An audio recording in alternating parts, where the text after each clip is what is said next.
All right.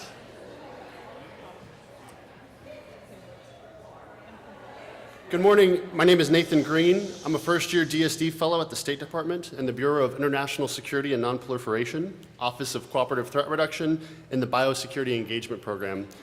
BEP is a foreign assistance office that partners with host countries to reduce biological risks through safety and security trainings and infrastructure upgrades. At the bench, I worked to assemble nanoparticles to increase fluorescent brightness, so you can imagine how helpful this was to assist me in policy negotiations in post-Ebola West Africa and to reduce terrorist networks from acquiring zoonotic disease in Afghanistan. Not at all.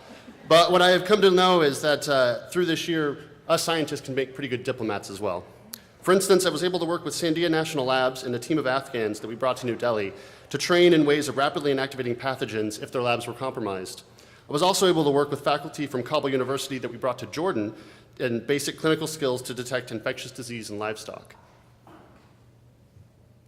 On the truly diplomatic front, I was able to work with the Liberian Ministry of Foreign Affairs to sponsor a representative from the Republic to attend the 2015 Meetings of States Party at the Biological Weapons Convention in the United Nations in Geneva.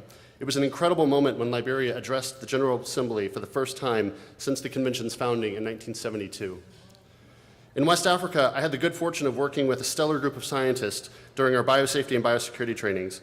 Our first event, held in Monrovia, included personnel from Liberia, Guinea, and Sierra Leone and was taught simultaneously in French and English. I then made several return visits to each country to meet with, at this point, old friends and discuss the situation in their individual labs.